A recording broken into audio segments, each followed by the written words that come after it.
Welcome to the show, Paul. How are you? I'm not too bad, Chris. How are you doing? I'm loving that we're in space somewhere, so that's good. Slightly more glamorous.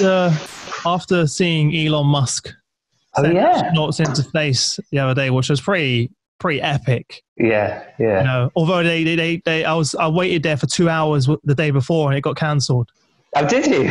I was there online with, I think there's like 700,000 people online. No. Watching on YouTube, and then there's like, the weather, we've got us cancelled. And the next day I was going, do I want to put myself through this again? But they made it happen. It was almost like it was meant to be, because it was raining, and then I love the way we were just getting distracted from the podcast. Yeah, sorry, we're going to go for it. We're going to go for it. It was raining, and then all of a sudden, just before they had to do a go or no-go announcement. Then they were like, all of a sudden the heavens opened up and it was sunny, and they're like ready to go. And then like Elon did his little announcement beforehand where he was almost crying. He was so excited about it. And then they did it, and it was just surreal to see them do it. And especially now we've got the technology where you can see inside the cockpit in HD as they're going up. You can see I did not know that. when they separate from like stage 2. When they dock at the station, you see it in full HD now. Back in the day, it'd be like all fuzzy and all that. Yeah. So that's very good. Not saying that's the reason I have the world in the background, but no, that was a pretty epic moment in history. That's going to really leapfrog us ahead. So, but anyway, aside from that, how are you? And before we jump in, tell everyone a little bit more about yourself personally and your journey. Yeah, sure. Yeah. So we've had I'm fine, thank you. And, like everybody else, we're in a very strange situation at the moment, but I'm counting my blessings. I'm lucky enough to have a garden and a house that's big enough so I can hide from my 3 teenage children. So that's always good. Or they can hide from you. Probably more that way around, Chris, to be honest. If we have time, I'll explain my performance management system I've introduced in the household. Oh, have you? Oh, yeah, which they absolutely love, as you can imagine. But yeah, it's been an interesting one, Chris. Brilliant. I've had, to be fair, a fantastic last 6 years. I mean, I've been lucky enough to have a great career. I worked with some great brands. I worked with the BBC. I had a little spell with Burberry. I worked with Guardian Media. Started my career at Siemens and places like that. So I do feel like I had a really interesting time. But the last 6 years has been really fascinating, because I've gone from a big organisation like the BBC, and I just was doing a contract with Burberry beforehand, to a very sort of smallish entrepreneurial organisation. It's a company that no one's ever heard of in this country. They were called Perform. They're now called DAZN, and it's massively entrepreneurial startup sort of environment. So I've been working for them the last 6 years. We split the business, what year are we in now? 2020. We split the business at the end of 18. I did that. I carved the business out into 2. And then I've been on gardening leave just till the end of February. So so just starting a new journey, I guess, or looking for new opportunities. So that's a whistle-stop tour anyway. Yeah, definitely. Well, at least you kind of have time now to kind of reassess and sit down and take a bit of time. Definitely. See how things play out, because we were speaking before the show how I think your knowledge and experience is needed now more than ever. I hope so. I think once we settle down a little bit, many organizations, I'm sure, will be hitting you up.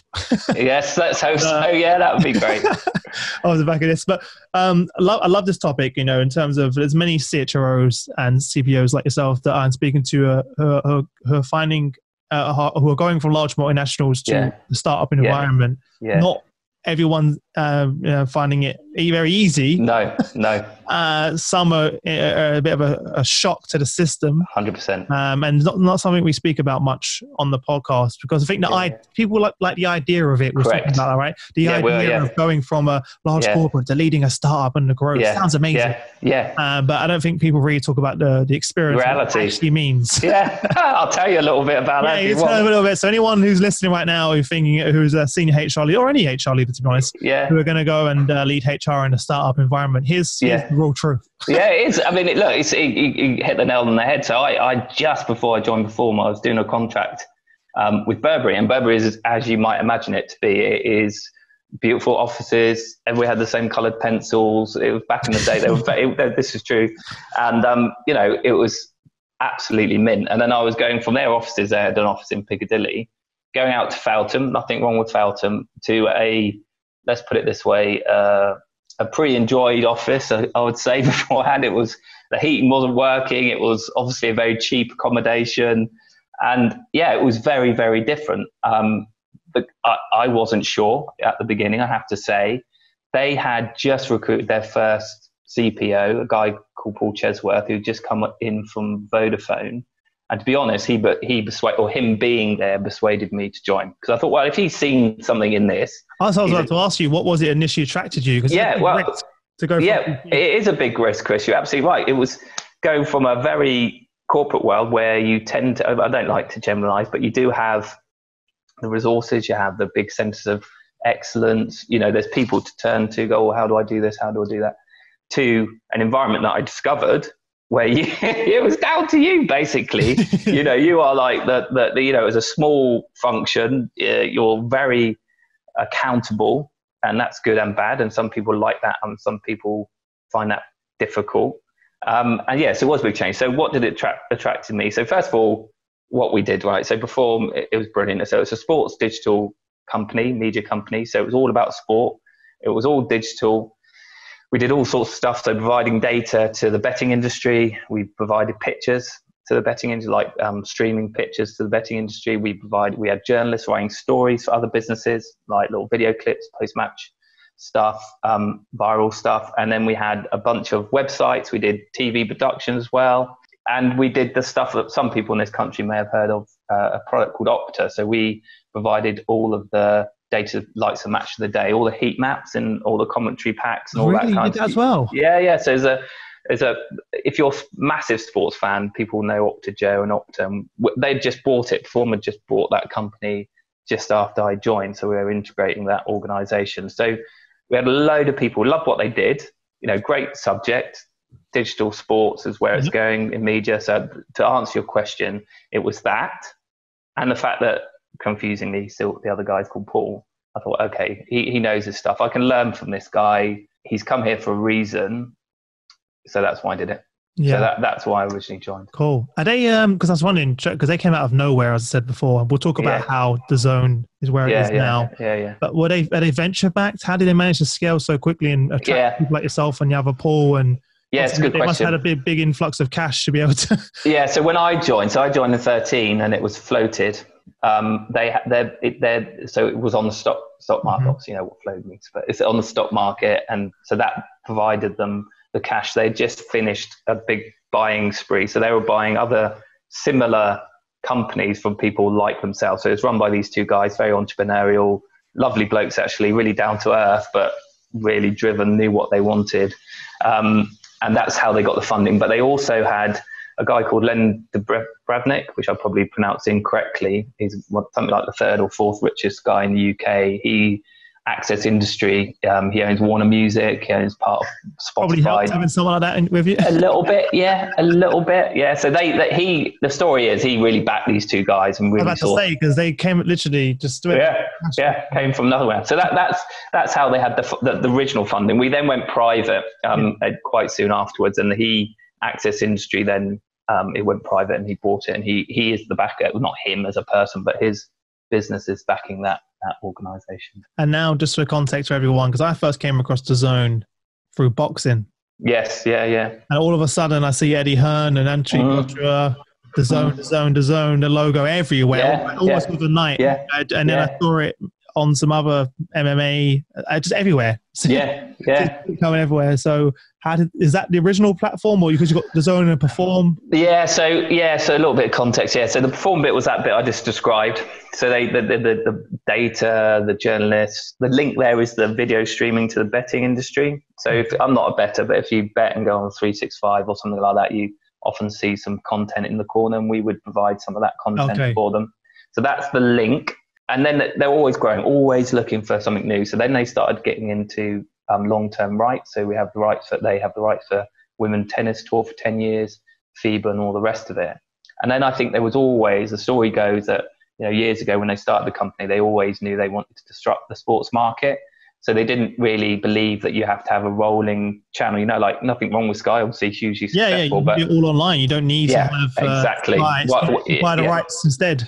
So the premise was, we want to disrupt the sports media market. And that's the sort of company they are. So they did. like 3 or 4 years ago, they set some guys and girls off, say, right, can you make this work? We had some of the technology from this streaming element that's very different when you're doing it B2B versus to consumer. And that's where it came from. Now, the boxing bit's fairly recent. We originally launched in Japan, of all places, Germany, Switzerland, Austria, and Canada. So we looked at markets where, because rights are hugely expensive, so we looked at markets where we could achieve rights that were attractive enough to get people to, exactly same model as Netflix. Probably get sued for saying this, but often they're known as a Netflix for sports, DAZN. Does it come across that exact same way? Yeah. Does that make sense? Yeah. So and it works. and it works. Yeah. So that's where they came from. And then the thing you just talked about was a big deal with Matchroom boxing. Matchroom boxing. As soon as I saw that, I was like, wow, exclusively live stream on DAZN. I was like, who is this company? Yeah. I was like, that's a pretty big deal, because on Sky Box Office or on it's huge. Suspect, huge. HBO, or all of those. I was like, whoa. You're right, absolutely right. They're well connected. The guys know everybody. I mean, they've been dealing with the Hearns for years anyway, so. Yeah, but, they just had to get to a point where the price made sense. Yes, correct. Well, there you go. There's some context for everyone listening. Yeah, you're not under the zone now. You know who they are. And before, we spoke a lot about this before the show. I said let's save it for the show. Yeah. What are some of the challenges then? We spoke about a few of those, but other your peers that are thinking about going to work in a startup. What are the things that they should expect going? No, it's a really good question, and sometimes.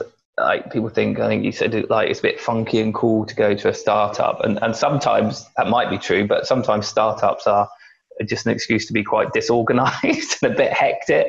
That is what it is. That terminology is probably a little bit overused now, but it often is that people have just gone off with an idea, and then there's a trail of kind of, oh my gosh, what do we do about everything afterwards? So the challenges we found when we joined there was it was a multinational organization. We worked in at that point over 25 different countries. We had people in almost every country doing something around sport, and the function was there were lovely people in the place already, but it was very administrative based.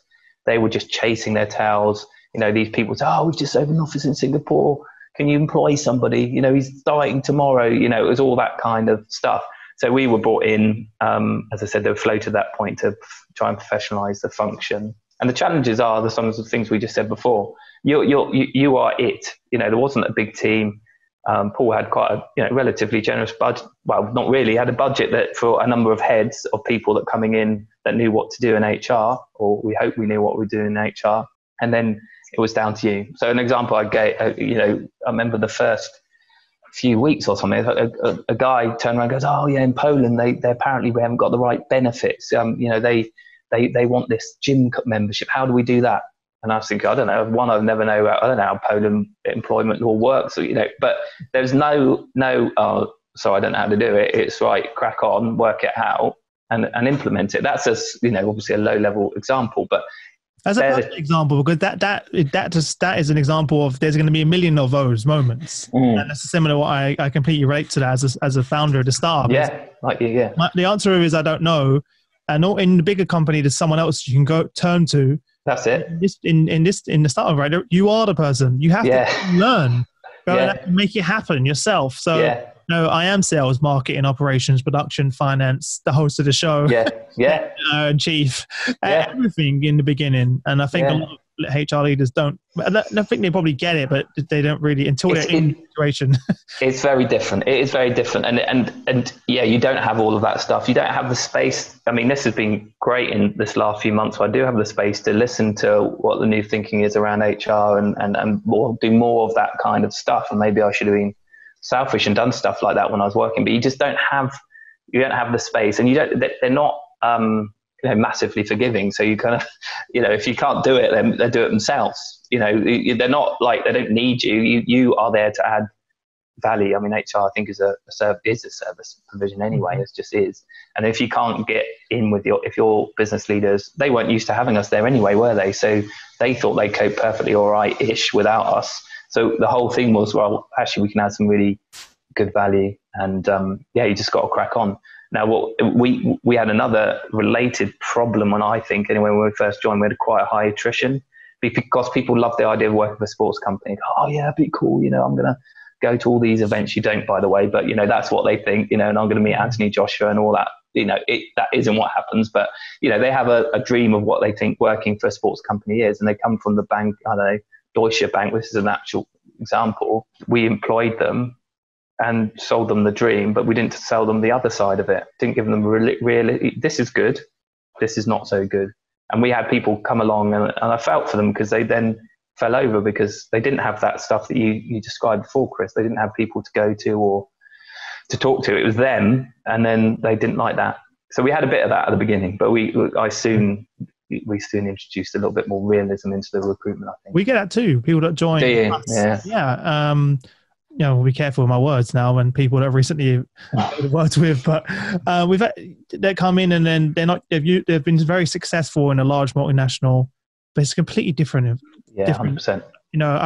I told you before the show that I spoke to many CHROs recently that have joined startups and left within the first few months.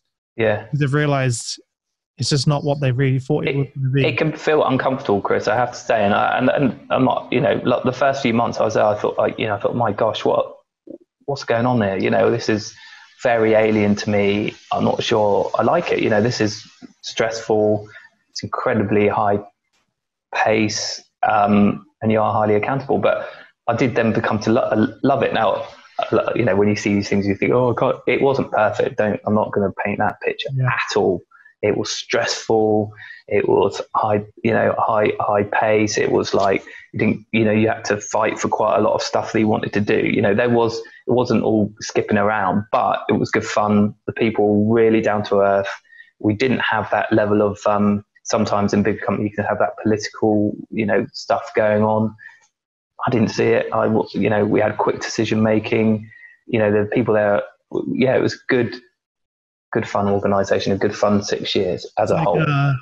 Did you struggle? Because I know one of the things that my team struggle with, and I completely am empathetic to it, is, and it's something that some people that have left us not too long ago, kind of when they left, we said, what was some of the reasons behind either them leaving or us letting them go were related to the business constantly pivoting and changing direction. Yeah. I found that very stressful, and so we'd have 1 month where kind of this is where we're going, guys, and then something happens where like actually there's a great opportunity over here, and that's what happens in the startup environment. Many people that are used to being in a business where you kind of know where you're going, the goal doesn't change for year two, whereas in our environment we've pivoted again. It's lockdown, we pivoted again. Yeah, we talk about that. Yeah, but our team's agile. The people that are with us now, they're the people that can operate in that environment and get shit done. Yeah, well, do you know what? That was one of the catchphrases. It was get shit done. There was, I had a lovely woman who worked for me, and she kept saying best practice. I said, if you say best practice one more time, that is it. That is it. We don't want best practice. We want the stuff that works in this environment. We can have a look at whatever best practice is. I don't know what that means really, but but they want stuff to solve a particular issue. And you're right, Chris. They were, they were groundbreaking, like 10-year right still. You just don't get that. And then they've come to go, we've done this deal with FIBA. We need to do this sort of different way that, some of the people might be coming across, but they're not coming across. And so if you can't hack ambiguity or a bit of grayness, or if you are, you've got a program of work and it's blah, blah, blah, you will hate it. And I'm not dissing that, because those big organizations, I've worked in them, you need that stuff. That it possibly is a downside, might be even more so going forward, because they can't pivot and they can't react as quickly as perhaps they would like to. But you're right, people that was from the feedback we got. They didn't, we're doing this, we're doing that. There's always a goal. There's always an overarching goal that we're heading for. The goal, the destination's here, the goal's there, and you kind of go up and down. Yeah, that's it. Yeah, we weren't ever going to be we weren't going to make Coronation Street. It was always going to be about sports, digital stuff. But you hit the nail on the head, mate. Yeah, but that's also the benefit, which I try to explain to everyone, is the fact that we can, at 100%. A moment's notice, capitalize on opportunity. And again, this perfect example of of what happened on lockdown, a lot of the events businesses, which is where most of our revenue generated, disappeared overnight and had to let go of thousands of employees. Whereas we, within a day, launched a brand new virtual model. We got all the teams together. We built the app, put it on the app store, put it out, literally fast-tracked everything, which should have taken years for some companies. Within 4 weeks, we had 5,000 people attend our HR summit. It was good. Okay, came to cover the elements. Yeah, but that's part of the chaos, right? So if you don't have, and that's the benefit of that company to play, is that we're able to do that. But a lot of people who are not used to the uncertainty, or and you've got to work outside of your sort of, you can't say like that, but work outside a little bit of your parameters. In that sort of business, Well, this is not my. Do you know what the good I got, Paul? Sorry to interrupt you. That's not part of my role. Yeah. No, gosh. Well, there we go. That's you can't. Part of my role. I'm like, yes, in a large company, you only look after X, Y, and Z. But in a startup environment, there's going to be a million things that you didn't think were going to be part of your role. 100%. And now part of your role. And some people suck that up and love it, and other people go, I don't like that. No, you're absolutely right. That is what it was like. They go, right, I want to introduce a new recognition scheme. I've never done that before. Well, I have done it before, but normally you go, reward person, how are we going to do that? And then it goes, well, I want to do it in the next couple of weeks. Let's just work it out. And so we worked it out. Obviously, you go through. Well, actually, I was lucky. I just used to go to my boss and say, "Are you okay if we do this?" And 9 times out of 10, he'd say, "Yeah, Paul, don't worry. Go for it. Share it with your colleagues. Make sure you get some." How refreshing was that to you?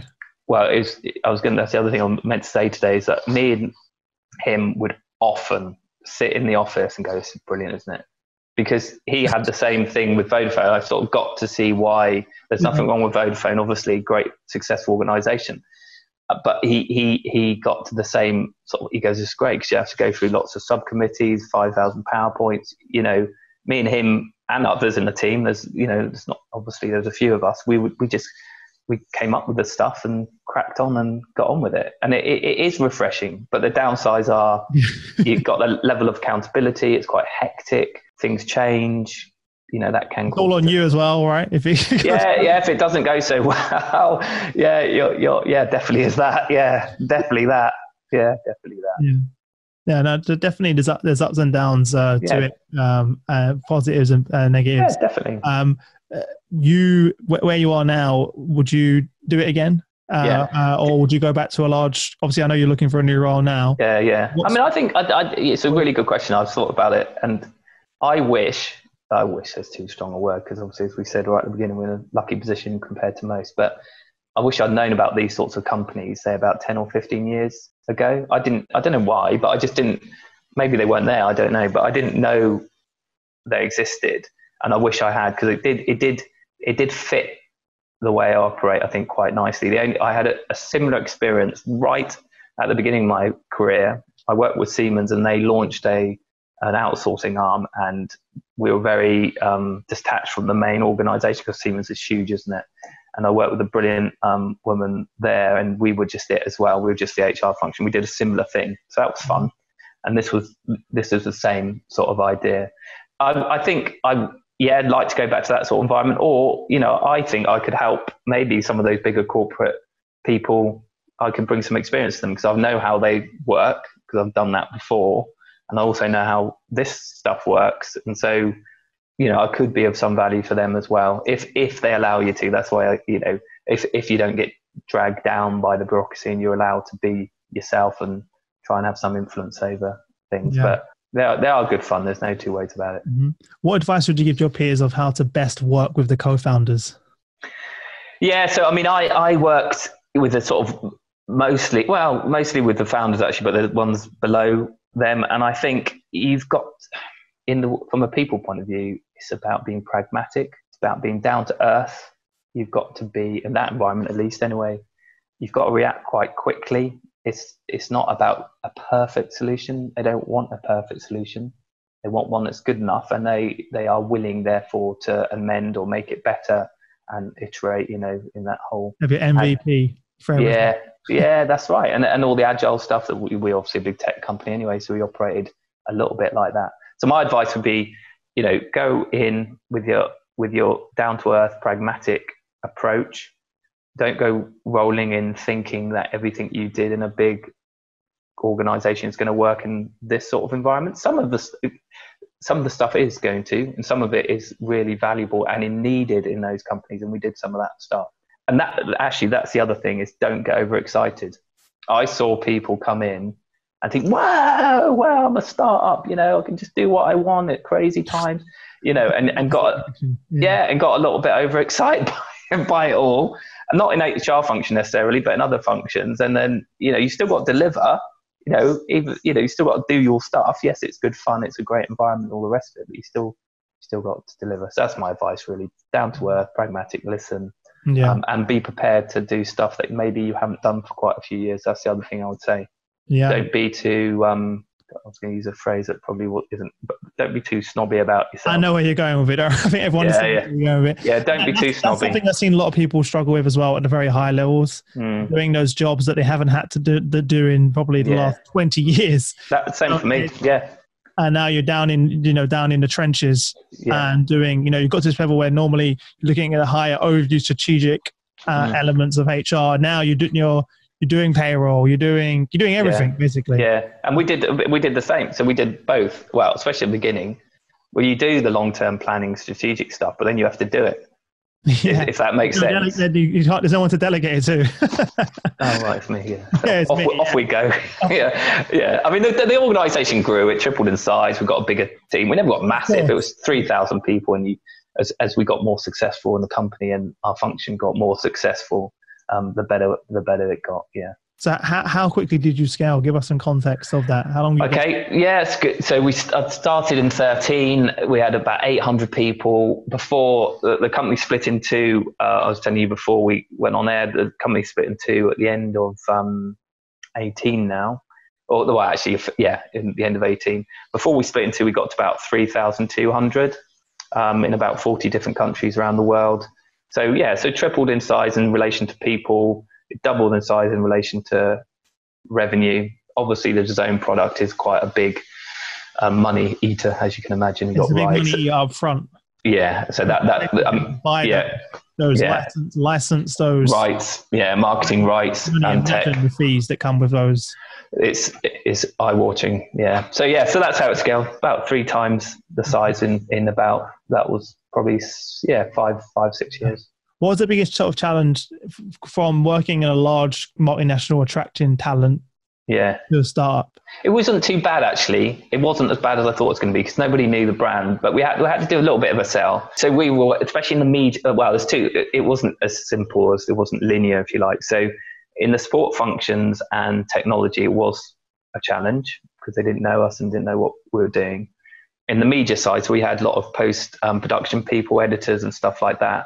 And we used to get quite a lot of young people coming in and learn their trade, and they would have really good experience with us because it's digital and all that kind of stuff. And at the beginning, unfortunately, they would then move on to what they felt was proper companies like the BBC or ITV or Sky, which used to get my nerves massively. We changed that. You're like, yeah, exactly. Because now they're realizing actually they're the dinosaurs. This is where we're around. Yeah. Like, I'm at Sky. I need to go work over at home. The future of where we go. Well, fingers crossed for them. They're going through a tough time at the moment, but I hope so. But that was we changed that a bit. We changed that around. We introduced some stuff around career levels to try and encourage them to stay. Some of it, so that's another thing. They didn't know how to develop their career within DAZN, and we had to sort of explain that to them.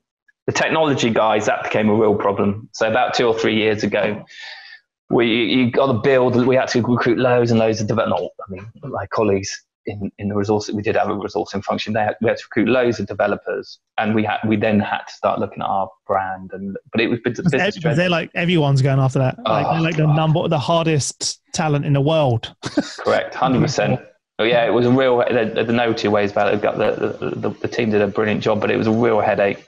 And then we did have to build. We had to build a bit of a brand, and we had to try and persuade them. But once they knew the story, then the job was done. And as we got a bit better known in the sports world, at least, it became less of the problem. Yeah, it's quite inspiring.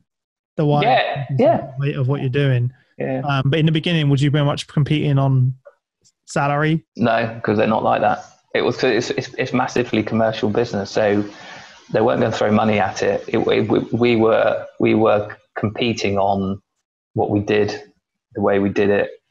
Because so it's just a race to the, like, it's just, you just...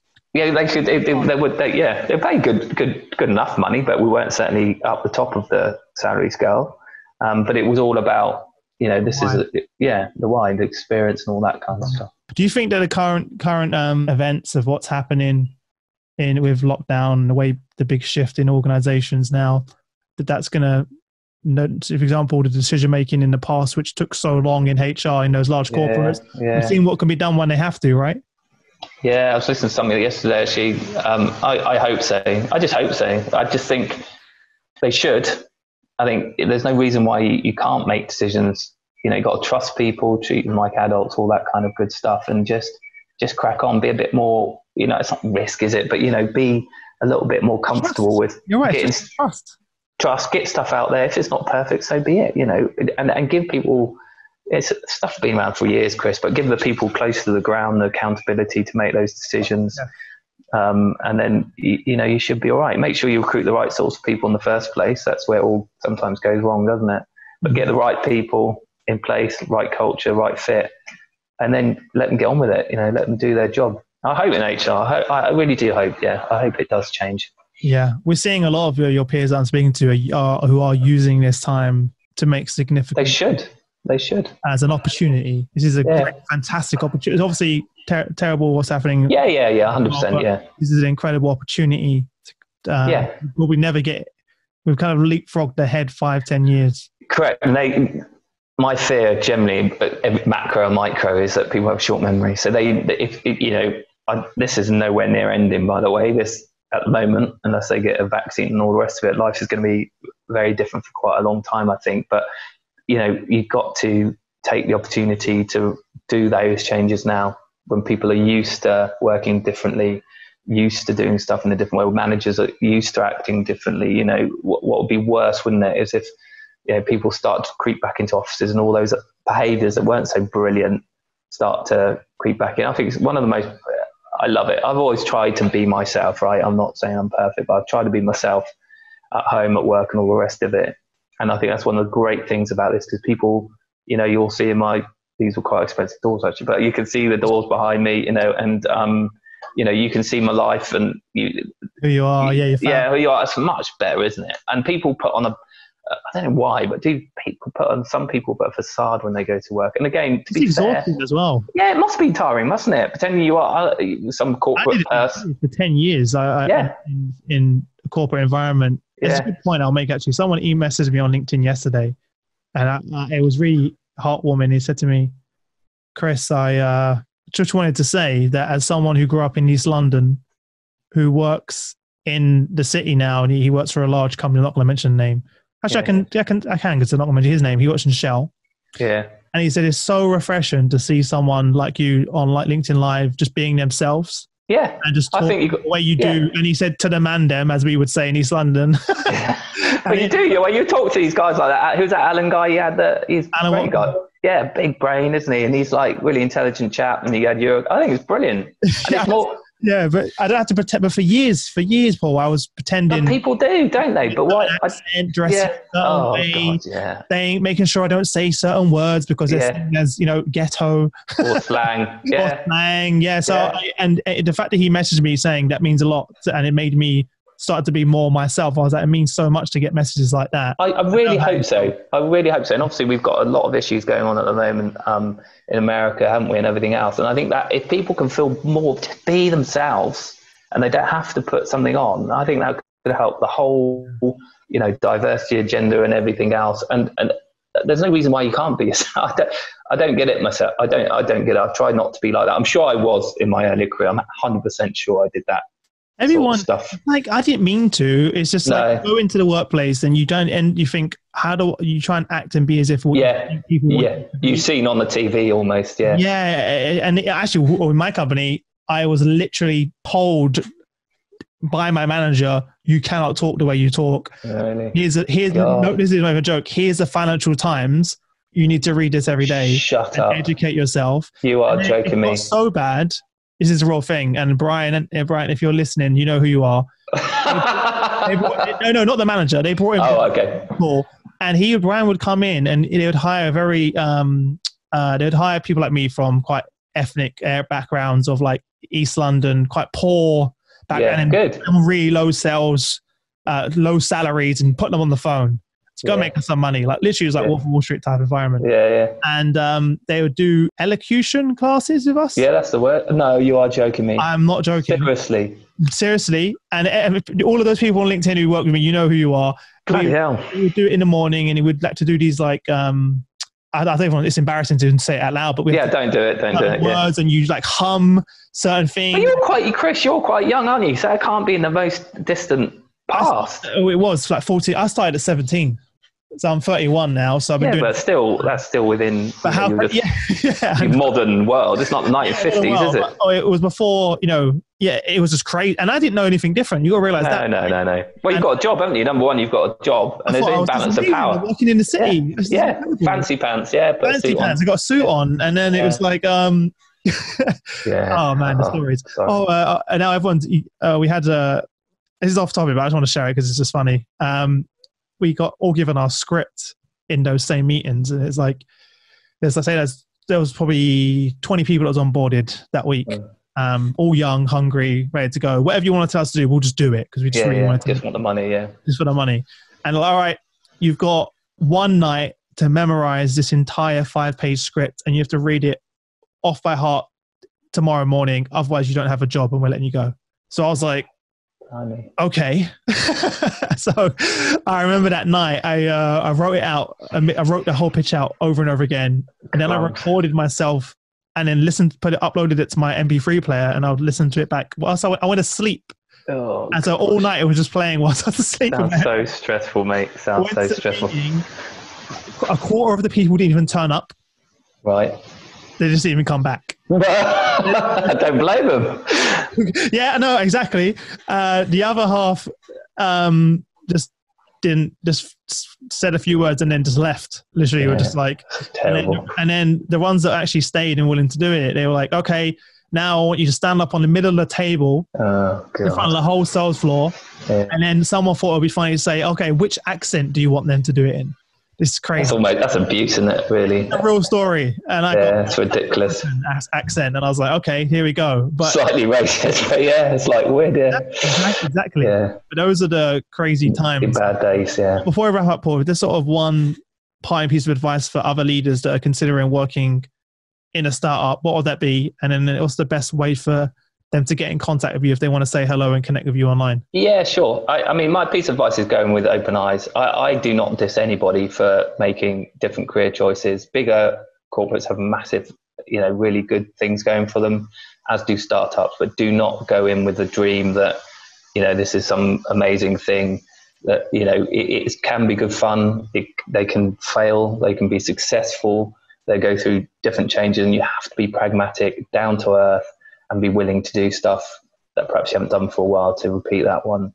I mean, if people want to chat to me about what it was like, I'm on LinkedIn. So, look me up all night, drop me a line or whatever. I'm happy to talk to people about and then of course I'm a different, that's my personal experience, isn't it? Everybody's experience will be slightly different, but that's how I found it. And as I said, I enjoyed it. It was good fun, and I wouldn't change anything really. Yeah, fantastic. Well, thanks again for taking the time to join us, and I wish you all the best until we next speak. Thanks, Chris. I really appreciate talking to you, and I like the stuff you're doing. It's really good. Thanks a lot, Paul. Bye.